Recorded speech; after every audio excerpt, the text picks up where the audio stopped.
Have you ever wondered, when did Israel begin? In 1948 or in Genesis? The answer is buried not in the soil of modern war, but in the oldest chapters of the Bible. Before there was a people called Israel, there was a covenant. In Genesis 12, the Lord speaks to a man named Abram. "Get out of your country into a land that I will show you." What follows is not just a journey, but a blueprint for the nation of Israel. God declares, "I will make of you a great nation, and in you all the families of the earth shall be blessed." These are not political ambitions, they are divine declarations. The land, the descendants, the purpose, all flow from that one command. Then, in Genesis 15, God seals the promise with blood, laying out the exact land boundaries and telling Abram that though his people would be enslaved and afflicted for 400 years, they would return to this land with power. The land is not metaphor, it is territory, it is destiny. And in Genesis 17, the covenant becomes eternal. "I will give to you and to your offspring all the land of Canaan for an everlasting possession, and I will be their God."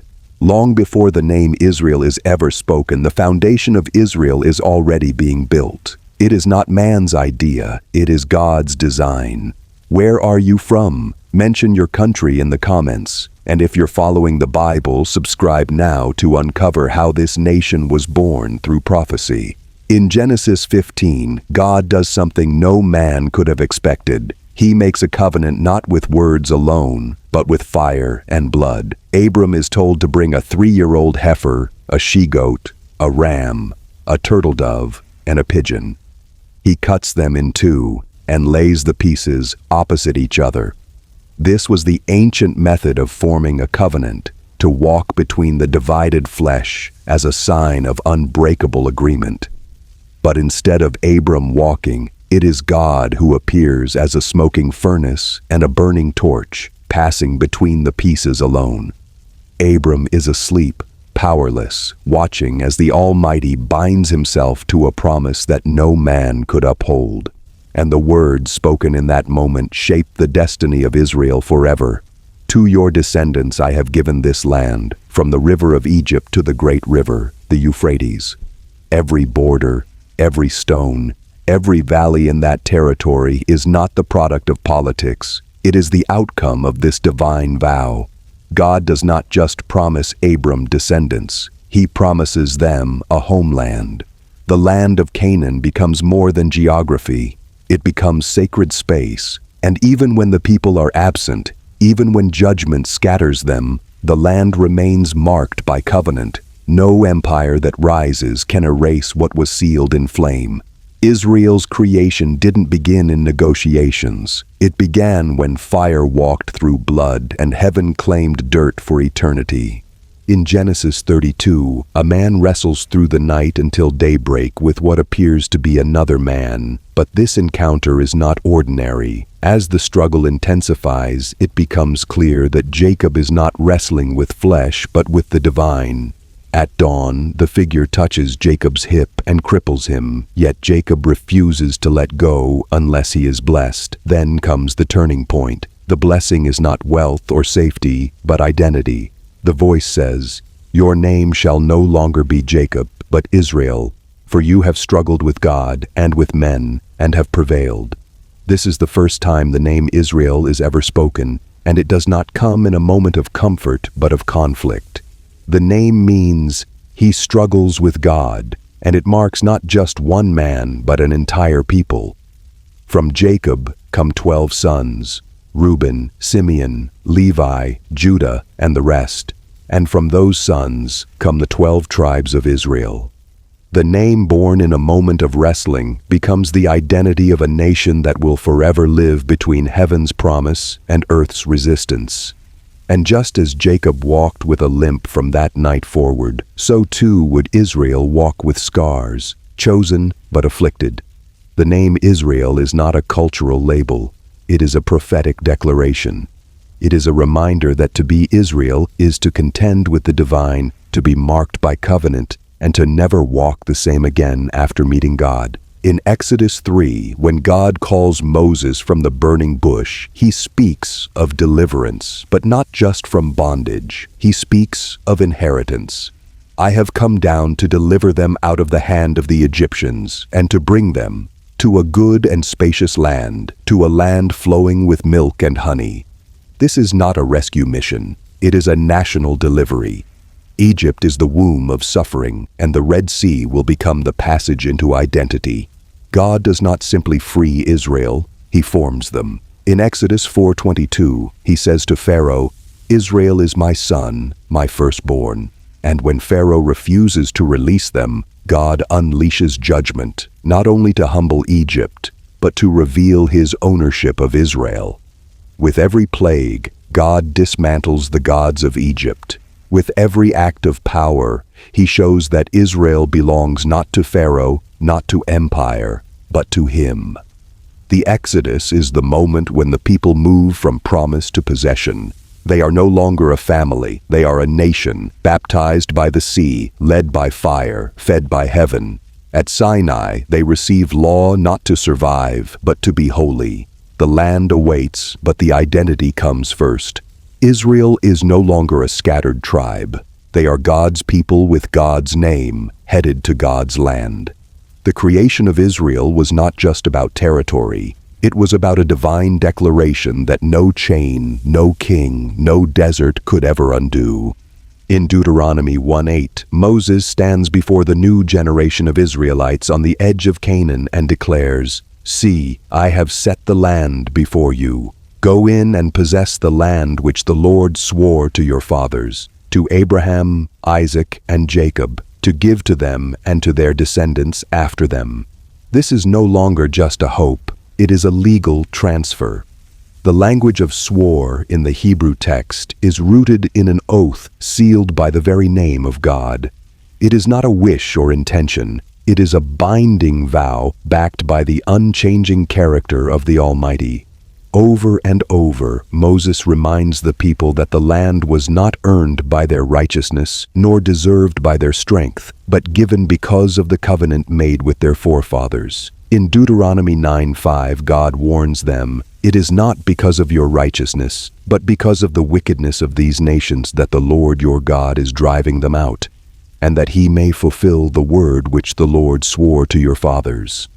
The possession of the land is not about Israel's performance. It is about God's promise. Every mountain, every valley, every boundary was sworn long before the people arrived, and though giants filled the land and fear gripped the people, the covenant was stronger than the obstacles. The birth of Israel is rooted in this truth. The land was never just a gift, it was a vow God cannot break. In Numbers 13, as Israel approaches the land God promised, 12 spies are sent to survey Canaan, and what they see terrifies them. The land flows with milk and honey, just as God said, but it is also filled with giants, fortified cities, and enemies too strong to fight. 10 of the spies bring back a report soaked in fear, saying, "We were like grasshoppers in our own sight." But Caleb and Joshua stand alone, declaring, "We are well able to overcome it." This moment becomes the first war over the identity of Israel, not a war of swords, but of belief. The land is in reach, the covenant is active, the promise is ready. But fear stands at the door. Because the birth of Israel was never just about being freed from Egypt, it was about walking in the inheritance despite the giants. God responds with fury to the people's unbelief, and he swears that the entire generation, except for Caleb and Joshua, will die in the wilderness. For 40 years they wander, not because God failed, but because they would not believe. The delay of Israel's birth as a nation in the land was not a delay in God's promise. It was a delay in Israel's trust. The land never moved, the covenant never weakened. But the people hesitated, and history froze. This was the first battle Israel had to win, not against Canaan, but against their own fear of becoming what God had already declared them to be. In Joshua 3, the wilderness ends and the inheritance begins. After 40 years of wandering, Israel stands before the Jordan River. a barrier between survival and possession. The Ark of the Covenant, carried by the priests, is to lead the way, and God instructs Joshua to tell the people, "When you see the Ark of the Covenant of the Lord your God, you shall move from your place and go after it." The moment is divine in structure. As the priests step into the river, the waters stop flowing, piling up in a heap far upstream. Israel crosses on dry ground, just as they did through the Red Sea. But this time, the crossing is not an escape. It is an entrance. The Jordan becomes the gateway to prophecy fulfilled. 12 stones are taken from the riverbed to be a memorial, a sign that this was not merely geography being changed, but identity being claimed. Joshua 4:24 says it plainly, "That all the peoples of the earth may know the hand of the Lord, that it is mighty." This crossing declares to the world that Israel is not a wandering tribe. It is a covenant nation, planted by divine command. The land is not being conquered, it is being returned to its rightful heirs. Every step through the dry riverbed is a declaration that prophecy breathes and the promise lives. The Jordan was not just a river, it was a threshold into everything heaven had already spoken. And now it was unfolding in real time. In Joshua 6, Israel faces its first fortified city, Jericho, a symbol of strength and resistance with walls that reached heaven and a reputation for being impenetrable. But God does not give Israel a military strategy. He gives them a command that defies logic. "You shall march around the city once each day for 6 days, and on the 7th day march 7 times. Blow the trumpets and shout." No swords are raised, no siege is planned. Israel obeys, and on the 7th day, as the priests blow the trumpets and the people shout, the walls collapse flat. The city is conquered without a single stone thrown. This moment is not just a miracle, it is a message. Israel was not claiming land by human might. They were receiving what was already theirs by covenant. The fall of Jericho proves that the land of Canaan would not be taken by war, but by obedience. God did not need their strength, He needed their surrender. And as the dust settles, the city burns, and Rahab, the Gentile who believed, is saved with her household, proving that even in judgment, mercy walks. Jericho's fall marks the true beginning of Israel as a nation in the land. It is the first root breaking through the soil of destiny. The promise to Abraham is now touching the earth, and every step Israel takes forward is no longer wilderness wandering, it is inheritance walking. The birth of Israel is not rising, it is roaring.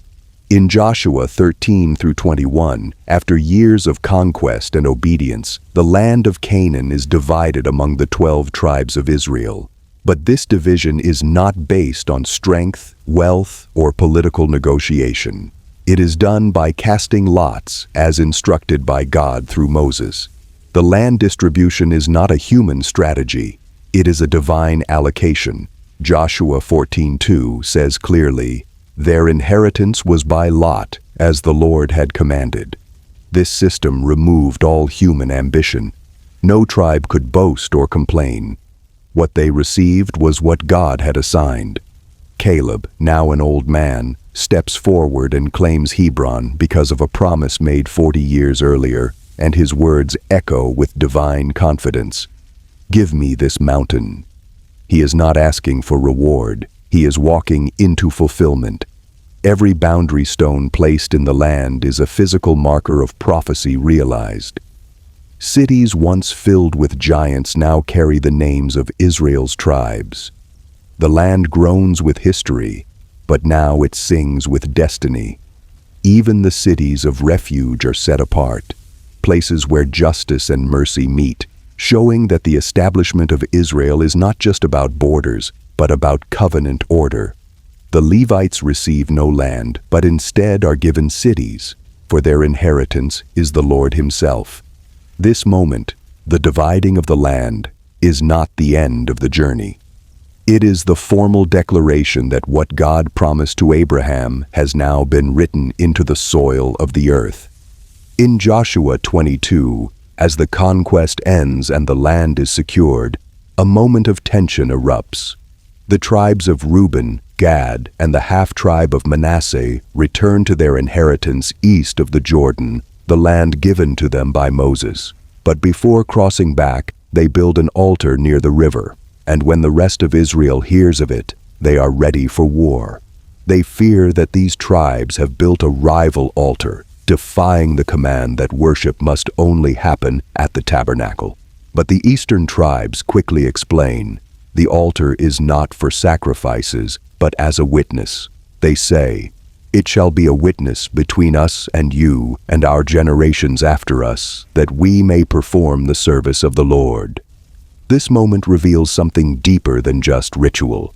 It exposes the heartbeat of Israel's unity. Though separated by the Jordan, though given different territories, they are bound by the same covenant.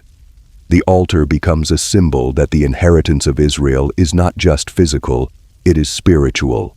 One God, one promise, one people, divided by river but united by bloodline and belief. The altar is named Ed, meaning witness, and it stands as a declaration that all 12 tribes, from the mountains of Judah to the plains east of Jordan, are heirs of the same destiny. The promise to Abraham flows across both banks, and the nation called Israel is no longer becoming. It now stands complete. In Joshua 23, the aged leader gathers the people one final time and delivers a message that trembles with weight. The land is theirs, the enemies have fallen, the covenant is fulfilled. But the danger has only just begun. Joshua warns them not to forget the Lord, not to mix with the remaining nations, not to serve their gods or intermarry. He speaks not as a general, but as a prophet. "One man of you shall chase 1,000, he says, "for the Lord your God is he who fights for you." But then his voice sharpens. "If you do go back and cling to the remnant of these nations, they shall be snares and traps to you." The same God who gave them the land can remove them from it. The covenant is everlasting, but their ability to dwell in the land depends on obedience. This is not the revoking of the promise, it is the condition of dwelling within it. The land is God's gift, but it is not without consequence. Joshua's warning echoes the pattern that will soon unfold: disobedience, judgment, exile. But here, at the edge of blessing, the people stand fully intact. The tribes are in place. The altar has been built. The inheritance has been divided. The name of Israel is spoken not as a promise, but as a presence. And before the silence of judges, before the cycle of sin and sorrow, Joshua's final words rise like thunder: "Choose whom you will serve, for your future rests on that choice." Once the shouts of victory faded and the stones of the altar cooled, the people began to settle. Vineyards were planted, homes were built, and the memory of slavery gave way to comfort. But what began as peace soon soured into forgetfulness. Judges 2:10 delivers a chilling shift. There arose another generation after them who did not know the Lord nor the work which he had done for Israel. The birthright was intact, but the memory of how it came had vanished. The children of promise became wanderers in spirit, though they still walked the promised land. They served Baals. They bowed to carved images. They forgot the God who split the sea and silenced Jericho's walls. And because of this, the Lord's anger burned. He delivered them into the hands of raiders, foreign kings, and chaos. But even in judgment, the covenant whispered, God raised judges, flawed, fearless, and chosen, to rescue his people again and again. The pattern repeated like a curse: sin, oppression, repentance, deliverance. Yet through it all, Israel remained, bruised but not broken, shaken but not erased. The land still bore the name of promise, and the people still carried the bloodline of Abraham. Every cycle of failure revealed something deeper. The land could hold a nation, but it could not hold their hearts. Without obedience, inheritance becomes weight. And what was given by God could become a burden if not honored. The land remained sacred. But the people began to drift from the God who gave it. As the cycles of rebellion deepened, the people no longer cried for deliverance. They cried for a king. In 1 Samuel 8, they gathered before the prophet and said, "Make us a king to judge us like all the nations." This was not just a political request. It was a rejection of the divine order. They no longer wanted to be ruled by the invisible God who had parted seas and written laws in stone. They wanted a visible throne, a crown, a figure to follow like the nations around them. The prophet warned them, a king would tax their land, take their sons, seize their daughters, and rule with human limitations. But the people insisted, and so God gave them what they asked for. Saul, a man chosen not for righteousness but for appearance. He was tall, strong, impressive, but inwardly hollow. His reign began in glory and ended in shame. Yet through this flawed desire, God began to reveal something deeper. Even in Israel's mistakes, the covenant still moved forward. For from the failed throne of Saul would come the shepherd named David. And through David, the eternal promise would be established, a kingdom that would never end. Israel's hunger for a king nearly derailed its identity. But God, in His sovereignty, used their longing for man-made leadership to prepare the line of the Messiah. The throne they demanded in weakness would one day be filled in glory, not by Saul, not by David, but by one yet to come. When the Ark of the Covenant finally found rest in Jerusalem, something shifted in Israel's identity. No longer wandering, no longer surviving, they were now established. In 2 Samuel 7, David desires to build a permanent house for God, but the Lord responds with something greater. "You will not build a house for me, but I will build a house for you." The promise unfolds like thunder. From David's lineage will come a king whose kingdom shall never end. Solomon, David's son, eventually builds the temple, a structure so glorious it draws nations to its courts. Gold lines its walls, incense fills its chambers, and fire from heaven consumes the first offering at its dedication. But the power of the temple is not in the stones or the gold, it is in what it represents. The temple is the visible center of the invisible covenant. It is the place where heaven meets earth, where sins are atoned, and where Israel remembers who they are. The land may hold borders, but the temple holds identity. This is where the sacrifices rise, the feasts gather, and the name of the Lord is declared. Yet even in its beauty, the temple stands as a fragile symbol. If the people forget their God, the structure will fall. The warning had always been clear. Obedience sustains blessing. Disobedience invites exile. The temple stood as long as the people remembered. And when they forgot, the very heart of their nation would one day be ripped from the earth. Warnings had echoed for centuries, through Moses, through prophets, through sacred law carved in stone. But Israel closed its ears. As kings rose and fell, the nation turned its heart not toward the God of covenant, but toward idols made by hands. High places were built on every hill. Child sacrifice stained the valleys. The temple became a shell of ritual without repentance. And finally, the long-threatened judgment arrived. Babylon came like a storm. The city was breached. The temple was looted. The walls of Jerusalem were torn down. In 2 Kings 25, the final blow is recorded. The house of the Lord was burned with fire, and the people were carried into exile. The land promised to Abraham, sworn to Isaac, and inherited by Jacob was now silent. The soil still held the covenant, but the people were gone, carried to a foreign empire, forced to sing songs of Zion in a place where Zion no longer stood. But even in exile, God spoke. Through Jeremiah, He said the captivity would last 70 years, no more, no less. Through Ezekiel, He showed visions of dry bones that would live again. Through Daniel, He revealed that kingdoms would rise and fall, but the holy people would one day be restored. The exile was not the end of Israel. It was the crucible that purified the remnant. The nation was not destroyed. It was planted in foreign soil, waiting to rise again at the appointed time, exactly as the scriptures had foretold. Long before Babylon set its sights on Jerusalem, the voice of God had already carved the future into the scrolls of prophecy. In Deuteronomy 30, even Moses spoke of exile, not as the end, but as a passage. When you return to the Lord your God, then the Lord your God will bring you back from captivity.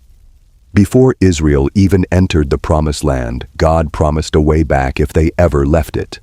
This thread of return weaves through Isaiah, who says, "Your waste places shall be too small for your inhabitants." It flows through Jeremiah, who tells of a new covenant written not on tablets, but on hearts. And when the 70 years of captivity passed, the words became flesh. In Ezra 1, the decree of Cyrus, king of Persia, rings out, "The Lord, the God of heaven, has commanded me to build him a house in Jerusalem." Just as God had promised, the exiles began to return. Not in glory, not with fanfare, but with grit and obedience. They rebuilt altars from ashes, laid foundations on top of ruins, and raised the temple again, though it lacked the former splendor.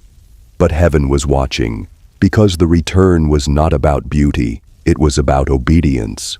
Prophecy walked back into the land, one stone, one scroll, one sacrifice at a time.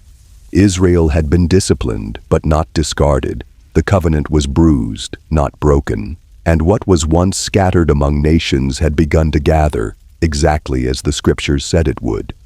After the return, after the temple was rebuilt and the walls of Jerusalem stood once more under Nehemiah's leadership, the scriptures enter a strange pause. The prophets Malachi, Haggai, and Zechariah speak, and then the voice of prophecy goes quiet. 400 years of silence follow. No visions, no burning bushes, no angelic visitations. But silence does not mean absence. In that stillness, something was forming. Empires shifted. Persia fell. Greece rose. Rome tightened its grip on the region. And through it all, Israel remained. Not a mighty kingdom, not a global force, but a remnant. A people with a name, a law, and a land, holding on to promises that had not yet come true. The silence of heaven was not a retreat. It was preparation, because during this time, synagogues spread across the land, scripture was copied, hope was whispered from parent to child. They clung to the words of Isaiah, that a virgin would conceive, that a servant would suffer, that a king would come riding on a donkey. And though prophets no longer cried out in the streets, the covenant never faded. The promise given to Abraham, the fire that walked through the pieces, the land divided by lot, the bones that rose in vision, all still lived. Israel waited, not knowing the silence was the breath before the voice. A nation once born in fire was now held in stillness, and the next word from heaven would not come through thunder. It would come through flesh. In John 1:14, the scripture declares, "And the Word became flesh and dwelt among us." This was not just the arrival of a man, it was the return of the voice that had been silent for generations. Born in Bethlehem, raised in Nazareth, walking the hills of Galilee and the streets of Jerusalem, Jesus came not to erase the covenant, but to fulfill it.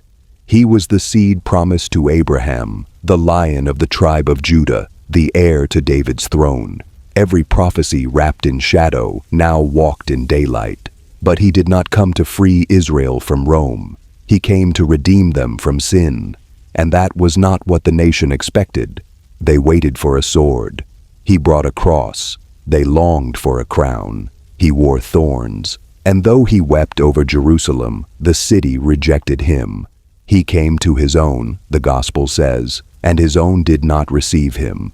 Yet even in rejection, the covenant moved forward, because through his death, a new covenant was written, not to replace the old, but to complete it. And through his resurrection, the kingdom was opened not just to Israel, but to the nations. But make no mistake, Israel was still chosen. The land still mattered, the promises still stood, And though many missed the hour of visitation, the God who made the covenant had not changed. The one born in Israel would return to Israel. The story was not ending, it was only being widened. After the resurrection and ascension, the early followers of Christ remained in Jerusalem, still rooted in the land of covenant. But warning soon came. Jesus had spoken them clearly in Luke 21. When you see Jerusalem surrounded by armies, then know that its desolation is near.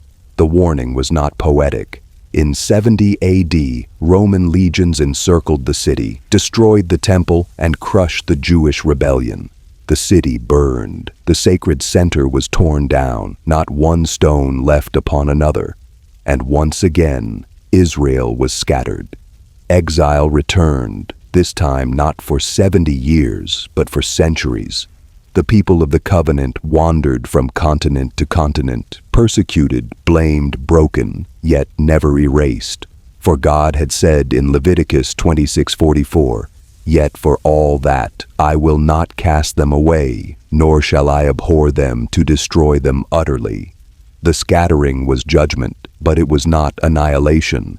Even in their dispersion, the identity of Israel did not dissolve. The scriptures were preserved. The feasts continued. The longing for Jerusalem never faded. Every prayer faced east. Every generation whispered, "Next year in Jerusalem." And as kingdoms rose and fell, the people of the covenant waited, sometimes in silence, often in suffering, but always with the hope that the God who scattered them would one day gather them.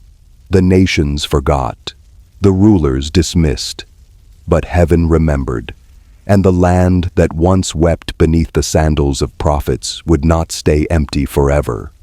The gathering had already been spoken, and God does not forget his word.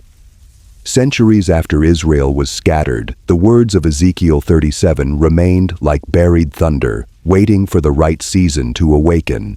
The prophet had seen a valley full of dry bones, lifeless and forgotten, stretching across the land like the ruins of a lost identity. But then the Spirit of God came and asked, "Son of man, can these bones live?"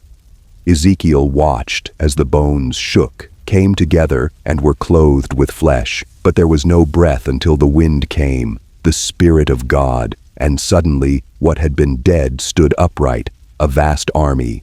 God explained the vision clearly. These bones are the whole house of Israel. It was not metaphor, it was prophecy. He said, "I will bring you out of your graves and into the land of Israel, and you shall know that I am the Lord." This vision was not just for the return from Babylon. It was for something greater, something future, when a people long buried in the graves of exile would return to the land that once bore their name. And in the 20th century, after generations of dispersion, after the Holocaust reduced millions to ash, the bones began to move. Hebrew was reborn, families returned, deserts bloomed, and the world watched as something impossible took shape. It was not politics, it was prophecy. The bones were never truly dead, they were waiting. And now the wind had begun to blow, just as God said it would. In Matthew 24, as Jesus sat on the Mount of Olives, he gave a series of warnings and signs about the end of the age, wars, famines, false prophets, earthquakes, but then he gave a parable. Learn the parable of the fig tree. When its branch is yet tender and puts forth leaves, you know that summer is near. The fig tree, throughout the Old Testament, often symbolized Israel, and for nearly 2,000 years it was barren. No branches, no fruit. But in 1948, something happened that shook the world. A nation that had not existed for millennia was declared alive again. Israel was reborn in a single day, just as Isaiah had prophesied. Shall a nation be born at once? The land that had been trampled by Gentiles, occupied by empires, and scattered in judgment suddenly pulsed with breath again. The fig tree blossomed. The language of the prophets returned to the streets. The calendar of Moses resurfaced in government, and the people of Abraham walked once more among the ruins of their ancestors, not as tourists, but as citizens. This was not a coincidence. It was the ignition of a countdown. Jesus said, "When you see these things, know that it is near, even at the doors." The rebirth of Israel was not a political accident. It was the parable unfolding in real time. The fig tree that once withered now put forth leaves, and the generation that sees it must watch closely, for the season has changed. Zechariah 12 speaks with unsettling clarity. "Behold, I will make Jerusalem a cup of trembling unto all the people round about, though all the people of the earth be gathered together against it." This was written long before global politics, long before modern alliances or international summits. Yet today, the center of world tension is not Rome, not Washington, not Beijing, but Jerusalem. A city no larger than a small county, surrounded by enemies, yet placed at the heart of every prophetic shaking. Since the rebirth of Israel in 1948, hostility has surrounded her borders. Wars in 1948, 1967, 1973, intifadas, terrorism, boycotts, global condemnation. Yet despite it all, Israel remains. But the Bible warned this would happen. Psalm 83 describes a confederacy of nations plotting, "Come, and let us cut them off from being a nation, that the name of Israel may be remembered no more." The voices of that ancient hatred still echo in modern declarations. UN resolutions are passed against her, maps are drawn without her, and global institutions increasingly turn their faces in protest. But Zechariah continues, "In that day will I make Jerusalem a burdensome stone for all people, though all the nations of the earth be gathered against it." This resistance does not prove Israel is wrong. It proves prophecy is alive. The trembling of the nations is not because Israel is strong. It is because her existence reminds the world that God's covenant is still in motion, and no power on earth can cancel what heaven has decreed. The prophets pointed to a day when the Mount of Olives would no longer be silent. Zechariah 14 speaks of a moment still ahead. "Then shall the Lord go forth and fight against those nations, and his feet shall stand in that day upon the Mount of Olives, which is before Jerusalem." The geography is precise. The promise is unshakable. The same mount where Jesus wept, where he ascended into heaven, will split in two when he returns, not as a lamb, but as a warrior. This is not symbolic. It is a collision of prophecy and earth. The nations will be gathered against Jerusalem, and in that hour, divine intervention will break the sky. The covenant God made with Abraham, the promise sworn to David, the restoration seen by Ezekiel, all of it converges on this mountain. The book of Acts confirms it. The angel said, "This same Jesus, which is taken up from you, shall so come in like manner as you have seen him go." And he went from the Mount of Olives. This means the final chapter of Israel is not destruction, it is redemption. The city surrounded will not fall. It will become the epicenter of resurrection. Living waters will flow from it, light will reign from it, and the Lord will be king over all the earth. Israel's story does not end in exile or war. It ends with glory returning to the very soil where it once departed, and everything will change in that moment. Long before Israel's modern restoration, God spoke through the prophet Jeremiah of a future even deeper than borders or flags. "Behold, the days are coming," he said, "when I will make a new covenant with the house of Israel and the house of Judah, not like the covenant I made with their fathers."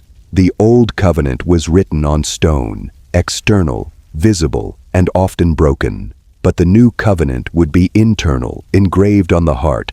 "I will put my law in their minds and write it on their hearts, and I will be their God, and they shall be my people." This was not a rejection of Israel, it was a renewal. The same people who had wandered would one day return not only to the land, but to the Lord. Ezekiel echoed it with even greater clarity. "I will give you a new heart and put a new spirit within you." I will take the heart of stone out of your flesh and give you a heart of flesh. The dry bones would not only stand, they would breathe. This future moment is still unfolding. Many have returned to the land, but the full spiritual awakening is still to come. Paul wrote in Romans that a partial hardening has come upon Israel until the fullness of the Gentiles comes in, and then all Israel will be saved. The rebirth of the nation is only step one. The rebirth of the heart will fulfill what the prophet saw. A people restored not just to the soil, but to their God. The book of Psalms declares, "For the Lord has chosen Zion, he has desired it for his dwelling place. This is my resting place forever." From the moment David carried the ark into Jerusalem, the city became more than a capital. It became the heartbeat of heaven's plan on earth. And though kingdoms have risen and fallen, though conquerors have marched through its gates, and though stones have been torn down, one promise remains unbroken: the King is coming back. Revelation 19 paints the scene: a white horse, a rider called Faithful and True, crowned with many crowns, and his robe dipped in blood. He is not coming to negotiate, he is coming to rule. And Revelation 20 continues the vision. The Messiah reigns from Jerusalem for 1,000 years, and the nations are judged. This is not the end of Israel. It is the exaltation of it. The prophets saw it. Isaiah spoke of a time when the law would go forth from Zion and the word of the Lord from Jerusalem. Zechariah said, "Everyone who survives of all the nations shall go up year by year to worship the King." The king who once entered the city on a donkey will return on a throne. He will not weep this time. He will reign. And the city that once cried, "Crucify him," will one day cry, "Crowned is he." Israel's birth was not just about becoming a nation. It was about preparing a throne, and that throne will not stay empty forever. Isaiah 2 opens with a vision not of war, but of worship. "It shall come to pass in the latter days that the mountain of the Lord's house shall be established on the top of the mountains, and all nations shall flow to it." This is not poetic hope. It is prophetic certainty. The same Jerusalem that has been the epicenter of conflict will one day become the center of instruction. People from every nation will ascend to learn, to bow, to hear the voice of the King himself. Weapons will be reshaped into tools, swords into plowshares. The earth will no longer learn war. This vision is not disconnected from Israel. It is anchored in her. The city of David becomes the throne of the Messiah. The people of Abraham become the stewards of restoration. Zechariah adds even more detail. In that day, 10 men from every language of the nations will grab the robe of a Jew and say, "Let us go with you, for we have heard that God is with you." The people once scattered will become guides. The land once barren will become Eden. The nation once despised will become honored, not because of its strength, but because of the covenant that never died. Israel was not just reborn for survival. She was reborn for global awakening. The nations that now rage will one day kneel, and the mountain that has trembled under centuries of siege will rise in peace, because the Lord himself will dwell there. The prophet Zechariah describes a day unlike any other, when the skies split, the heavens roar, and every eye sees the one whom they pierced. "They shall look upon me whom they have pierced, and they shall mourn for him as one mourns for an only son." This is not abstract, it is specific. It is Israel seeing the Messiah, not as a stranger, but as a long-lost brother. The one they rejected will become the one they embrace, and in that moment the mourning will shake the land, tribe by tribe, house by house, but it will not end in sorrow, it will end in salvation. Zechariah 13 continues, "In that day a fountain shall be opened, for sin and for uncleanness. The national mourning will become national cleansing." This is the moment Paul foresaw in Romans when he declared, "All Israel shall be saved." Not through politics, not through military might, through revelation, through grace, through the returning King. The tears that flow from Israel's eyes will be met with mercy flowing from heaven's throne, and the one who once cried outside her walls will wipe away her tears. The earth will groan, the nations will tremble. But Israel, the one who wrestled, the one who wandered, the one who broke and bled and waited, she will stand again, not in rebellion, not in exile, but in glory.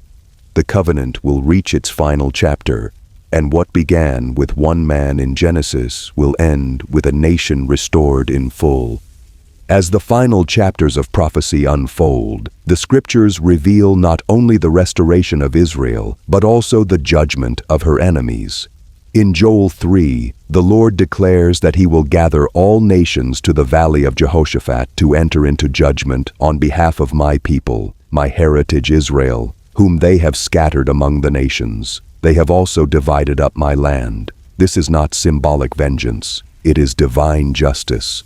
The same nations that mocked, persecuted, and conspired against God's people will be summoned, not to debate, but to answer.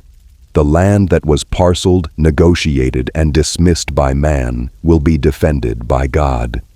Ezekiel 38 and 39 describe a great war, a coalition of nations led by Gog from the land of Magog, rising against a peaceful and secure Israel.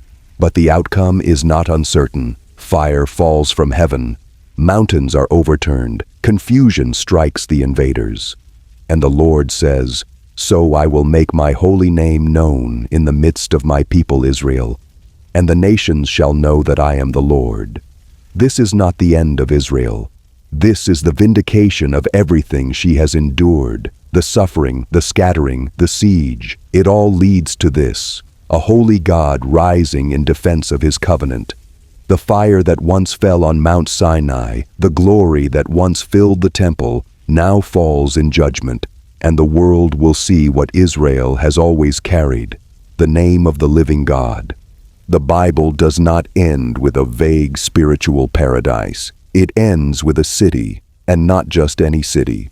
Revelation 21 begins with the vision of a new heaven and a new earth, and then John sees the holy city, New Jerusalem, coming down out of heaven from God, prepared as a bride adorned for her husband. This is the eternal destination, the final dwelling place of God with man. And though it is new, it bears the same name, Jerusalem, the name written across centuries of blood, battle, and covenant. The name carved in the hearts of prophets, mourned by exiles, longed for by the faithful. It stands not as a relic, but as the centerpiece of the future. The 12 gates of the city bear the names of the 12 tribes of Israel.